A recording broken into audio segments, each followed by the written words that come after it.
Morning students, कैसे हैं आप लोग? Hope you are in good health और अपना ख्याल रख रहे होंगे। घर के बाहर एकदम ज़रूरी होगा तो ही जा रहे होंगे।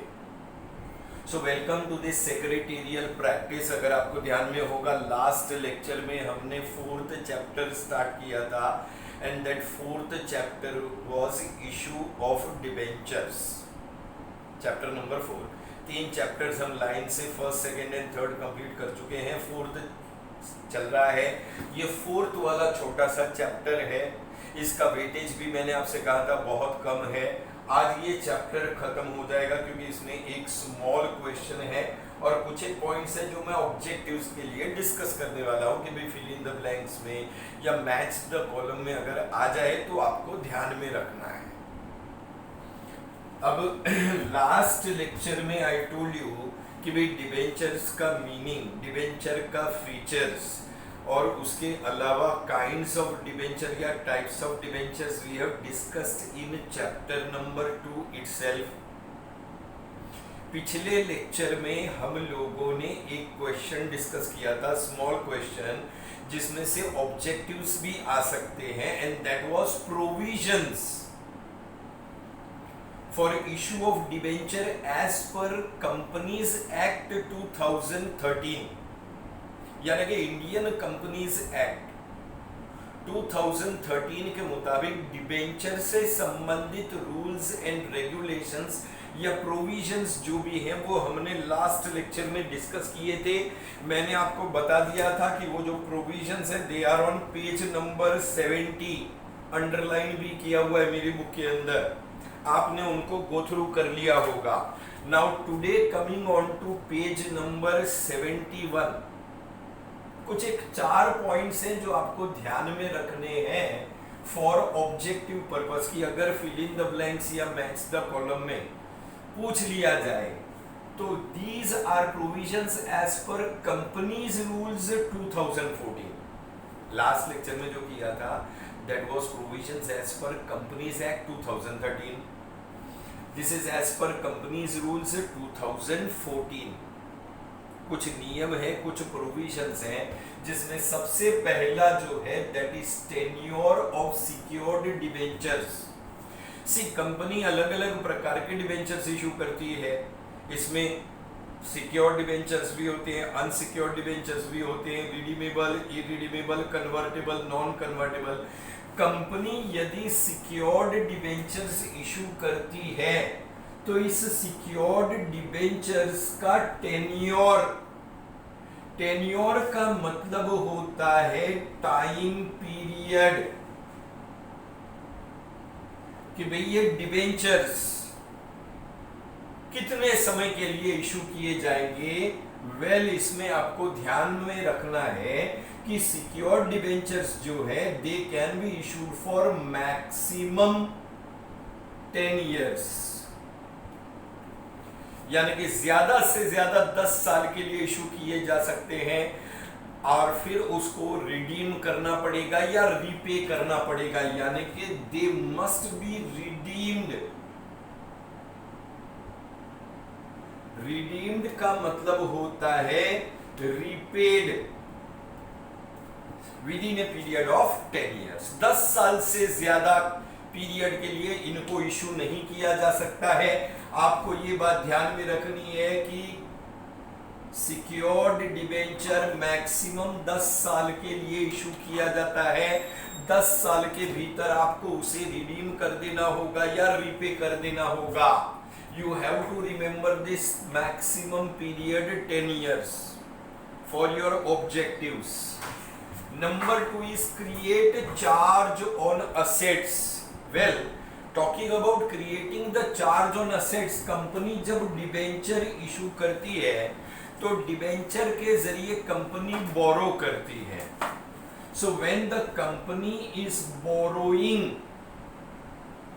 through debenture, तो उसे सिक्योरिटी के तौर पर अपने एसेट्स पे चार्ज क्रिएट करना पड़ेगा। The company will have to offer security. Now offer security का मतलब है कि कंपनी को कुछ ना कुछ गिरवी रखना पड़ेगा। सिक्योरिटी के तौर पर, तभी जो है कंपनी को उधार पे पैसा मिलेगा। Now in such situation to offer security, company अपने असेट्स के ऊपर चार्ज क्रिएट करती है। So it creates charge on assets. Create charge on assets का मतलब होता है असेट्स को गिरवी रखना कि कल उठ के कुछ भी प्रॉब्लम हुआ तो इन असेट्स को बेच करके पहले डिबेंचर होल्डर का पैसा वापस लौटाया जाएगा। नंबर 3 आता है अपॉइंटमेंट ऑफ डिबेंचर ट्रस्टी।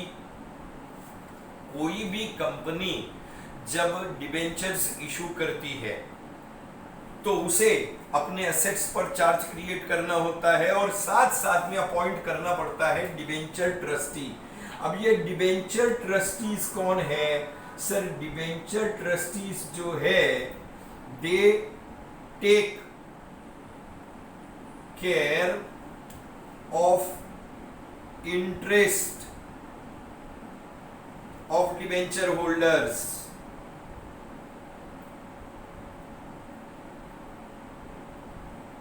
ये डिबेंचर होल्डर्स के हितों की रक्षा करने के हिसाब से अपॉइंट किए जाते हैं। इनको अपॉइंट करने के लिए कंपनी डिबेंचर ट्रस्टीज के साथ एक एग्रीमेंट या कॉन्ट्रैक्ट साइन करती है।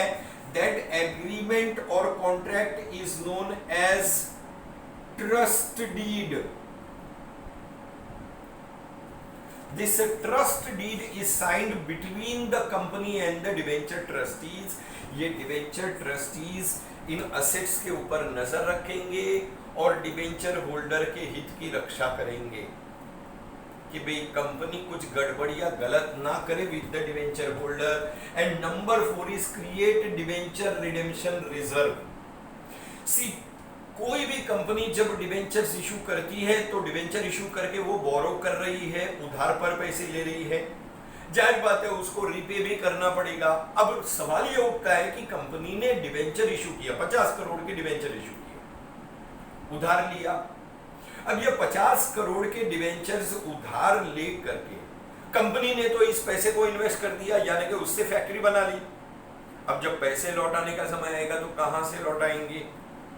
और इसीलिए कंपनी क्रिएट करती है डिबेंचर रिडेम्पशन रिजर्व। इस डिबेंचर रिडेम्पशन रिजर्व में जो पैसा जमा होता है वो सिर्फ डिबेंचर्स के रिडेम्पशन के लिए काम में लिया जा सकता है। So it is, you can say, for repayment,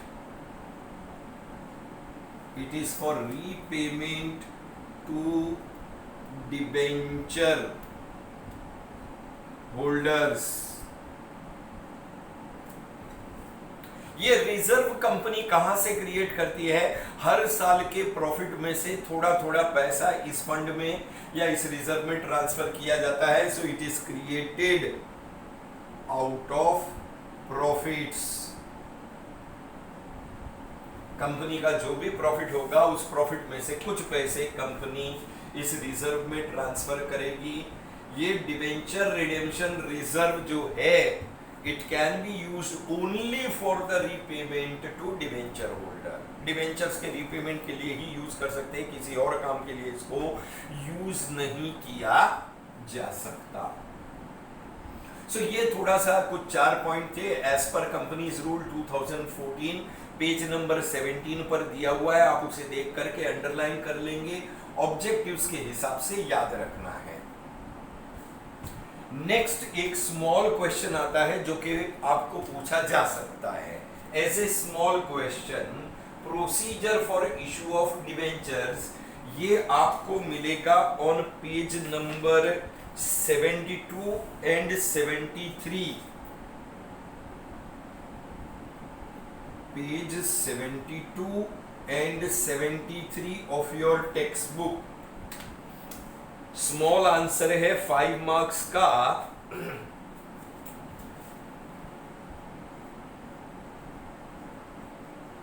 make entries in register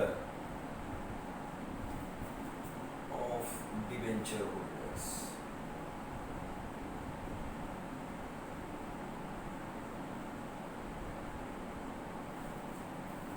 सो कुल मिलाकर के 11 पॉइंट से अगर आप देखेंगे, ठीक है, इन 11 पॉइंट्स का छोटा सा आंसर है, स्मॉल आंसर, कि भाई कंपनी जब डिबेंचर इशू करके उधार पर पैसे लेना चाहती है तो उसका प्रोसीजर क्या है। वेल, सबसे पहले आपको बता दूं कि डिबेंचर्स इशू करने के प्रोसीजर में first and foremost resolution pass करना पड़ेगा बोर्ड मीटिंग में। सी, कंपनी के बिहाफ में बोरो करने का जो पावर है that is in the hands of board of directors.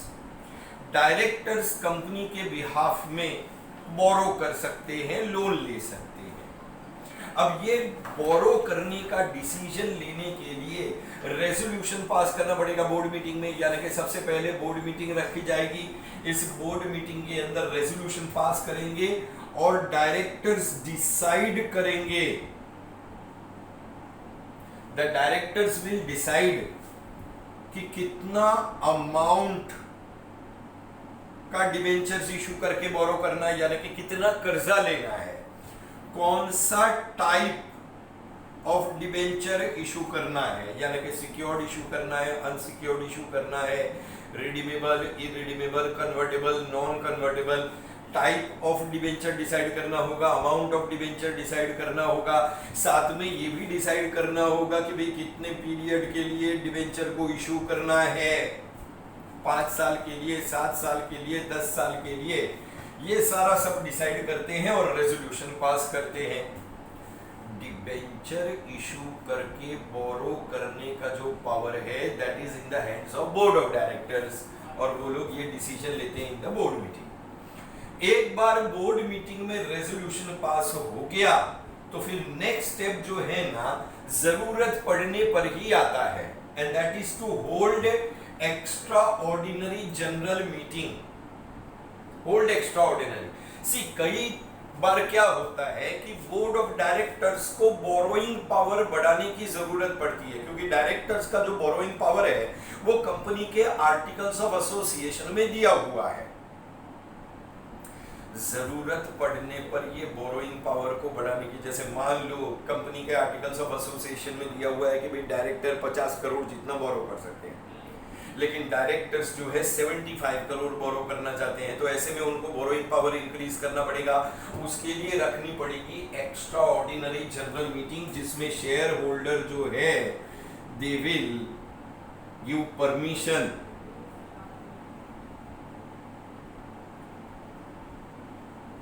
to increase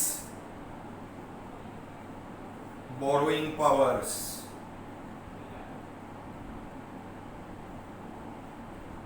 directors के बोरोइंग पावर्स को बढ़ाने के हिसाब से इस मीटिंग में शेयर होल्डर्स से परमिशन लिया जाता है, रेजोल्यूशन पास करवाया जाता है। अगर बोरोइंग पावर बढ़ाना है तो ही ये स्टेप आएगा, अदरवाइज ये स्टेप नहीं आएगा। नेक्स्ट है filing with registrar of companies. अब जाहिर बात है कंपनी जब डिबेंचर इशू करेगी तो डिबेंचर इशू करने के लिए प्रोस्पेक्टस तैयार करेगी या ऑफर लेटर तैयार करेगी, जो कि पब्लिक को इशू किया जाएगा। इस प्रोस्पेक्टस की कॉपी रजिस्ट्रार के पास फाइलिंग करना पड़ेगा, यानी कि जमा कराना पड़ेगा, और कितने दिन में? Within 30 days from the date of the board meeting. सो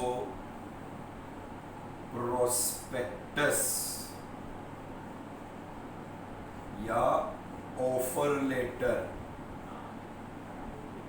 जो कि कंपनी डिबेंचर्स इशू करने के लिए पब्लिक में बांटेगी, इस प्रोस्पेक्टस या ऑफर लेटर का फाइलिंग करना पड़ेगा। It must be submitted. Filing का मतलब होता है जमा कराना। किसके पास जमा कराएंगे? रजिस्ट्रार ऑफ कंपनीज के पास जमा कराएंगे। कितने दिन में? Within 30 days। ये 30 days कहां से काउंट करेंगे? बोर्ड मीटिंग से काउंट करेंगे। जिस तारीख को बोर्ड मीटिंग में रेजोल्यूशन पास हुआ उस तारीख से 30 दिन के अंदर ये प्रोस्पेक्टस की कॉपी रजिस्ट्रार को जमा करनी।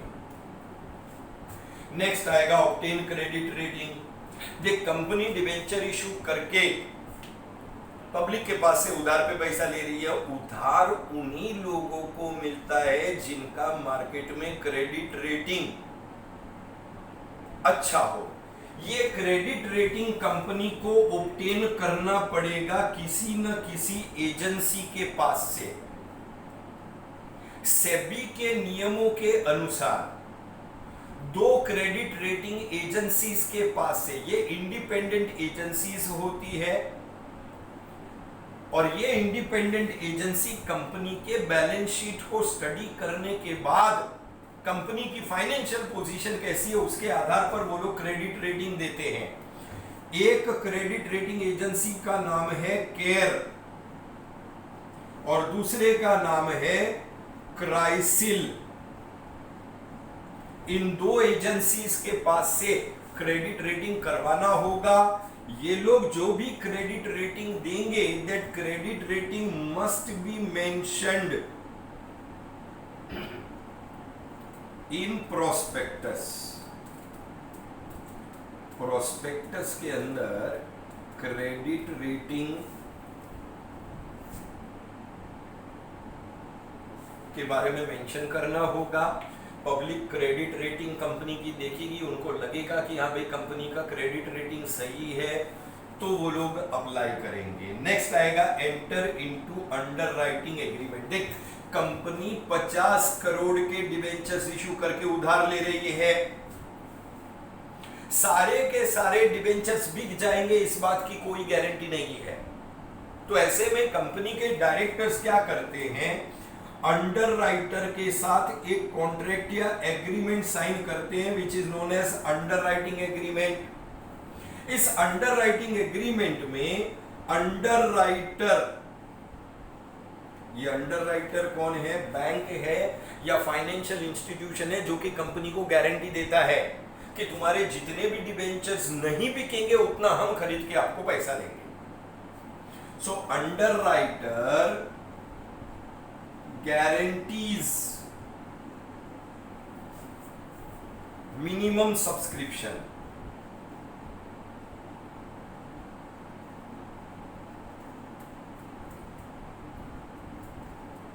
ये लोग मिनिमम सब्सक्रिप्शन की गारंटी देते हैं कि भाई आपके जितने भी डिबेंचर्स पब्लिक खरीदेगी वेल एंड गुड, और जितने डिबेंचर्स नहीं बिकेंगे उतना हम खरीद करके आपको पैसा देंगे। That is enter into underwriting agreement। इसके बाद कंपनी अपना प्रोस्पेक्टस या ऑफर लेटर इशू करेगी पब्लिक को। ये प्रोस्पेक्टस या ऑफर लेटर जो है it is issued to the public to invite them. अब ये प्रोस्पेक्टस जो है, this prospectus is issued to the public to invite them to purchase the debentures. और अगर कंपनी प्राइवेट प्लेसमेंट कर रही है, if the company is doing private placement, तो प्राइवेट प्लेसमेंट में वो पब्लिक को इनवाइट नहीं करती अपने डिवेंचर खरीदने के लिए। वो कुछ गिने चुने इन्वेस्टर्स को अपने सारे डिवेंचर बेच देती है। ऐसी सिचुएशन में वो ऑफर लेटर तैयार करके इशू करती है। दैट इज इशू प्रोस्पेक्टस या ऑफर लेटर। इसके बाद नंबर 7 आता है ओपन सेपरेट बैंक अकाउंट। क्योंकि प्रोस्पेक्टस या ऑफर लेटर देने के बाद एप्लीकेशंस आएंगे डिवेंचर्स के लिए। एप्लीकेशन के साथ एप्लीकेशन मनी आएगा और ये एप्लीकेशन मनी कंपनी को जमा करना पड़ेगा सेपरेट बैंक अकाउंट में। और ये सेपरेट बैंक अकाउंट जो है that is for accepting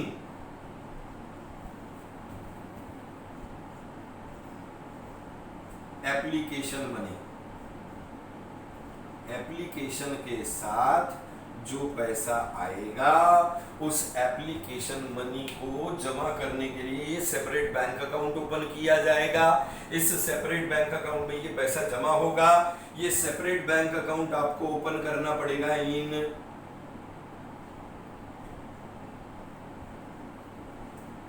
scheduled bank, यानी कि किसी कोऑपरेटिव बैंक में या प्राइवेट बैंक में खाता खोलने से नहीं चलेगा। ये अकाउंट कंपनी को ओपन करना पड़ेगा किसी शेड्यूल्ड यानी कि नेशनलाइज्ड बैंक में। सेपरेट बैंक अकाउंट ओपन हो जाने के बाद अब कंपनी लोगों से एप्लीकेशन स्वीकार करेगी और एप्लीकेशन के साथ साथ आएगा application money. This application money will be deposited in the separate bank account. ये एप्लीकेशन रिसीव हो जाने के बाद बोर्ड मीटिंग रखी जाएगी। So they will hold the board meeting. In this board meeting decision on allotment of debentures लिया जाएगा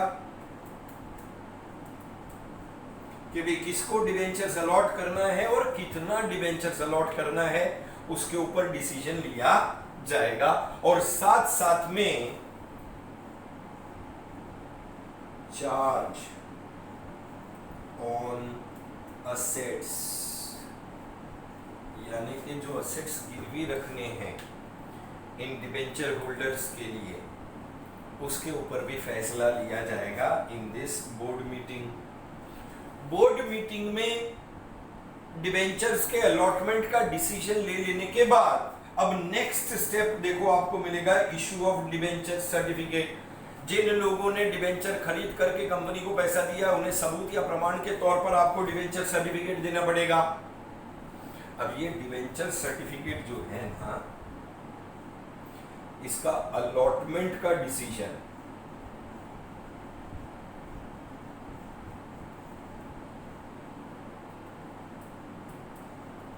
ये देखो, कंपनी किसको किसको डिबेंचर्स अलॉट करेगी, कितने डिबेंचर्स अलॉट करेगी, उसका डिसीजन कितने दिन में लेना है, 60 डेज में लेना है। 60 दिन के अंदर you have to take that decision. और अलॉटमेंट का डिसीजन लेने के बाद जिनको जिनको भी डिबेंचर्स अलॉट किए गए हैं उनको डिबेंचर सर्टिफिकेट इशू करना पड़ेगा विद इन 6 मंथ्स। नॉर्मली देखिए अलॉटमेंट का डिसीजन इस बोर्ड मीटिंग में लिया जाता है। देख इस बोर्ड मीटिंग के अंदर लेते हैं। इस बोर्ड मीटिंग की तारीख से 6 महीने के अंदर सभी डिबेंचर होल्डर को उनका डिबेंचर सर्टिफिकेट मिल जाना चाहिए। डिबेंचर सर्टिफिकेट इशू करने के बाद एक आखिरी स्टेप बच जाता है, and that last step is to make entries in register of debenture holder. जितने भी डिबेंचर होल्डर होंगे उन सबका नाम बराबर है, और नाम के साथ साथ उनकी बाकी की डिटेल्स, यानी कि उनका रजिस्टर्ड एड्रेस, उन्होंने कितने डिबेंचर्स खरीदे हैं, कंपनी को कितना पैसा दिया है, उनके डिबेंचर्स कौन से नंबर से लेके कौन से नंबर तक के हैं, ये सारी डिटेल्स एक रजिस्टर में एंटर की जाएगी, and that register is known as register of debenture holders.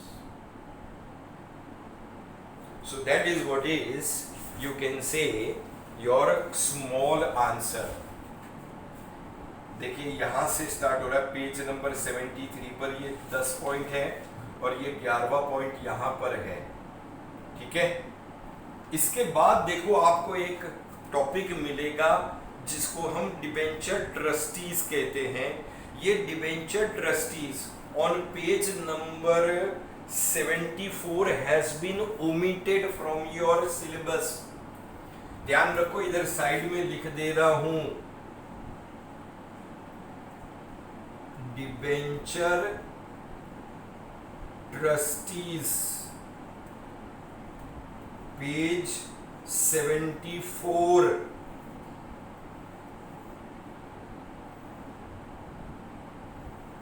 जो सिलेबस रिड्यूस किया ना उसमें इसको हटा दिया गया है। This has been omitted from your syllabus, इसको कट कर देंगे।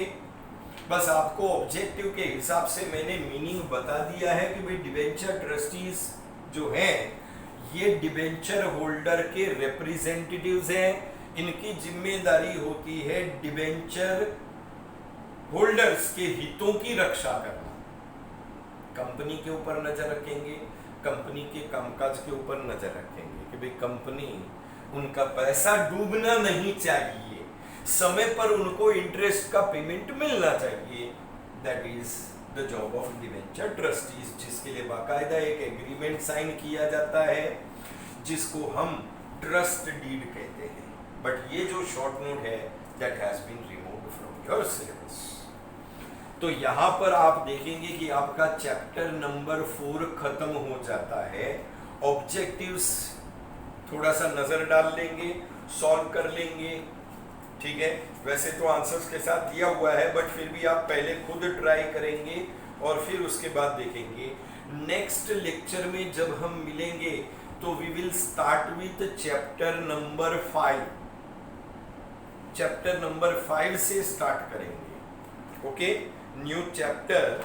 सो आप उतना ध्यान रखना कि हमारे 4 चैप्टर्स कंप्लीट हो गए हैं लाइन से, first, second, third and fourth. आज का लेक्चर यहीं खत्म करता हूं, चैप्टर खत्म हो गया है। न्यू चैप्टर नेक्स्ट लेक्चर में स्टार्ट करेंगे। तब तक के लिए goodbye, take care of yourself. घर पर रहें, सुरक्षित रहें। Thank you very much.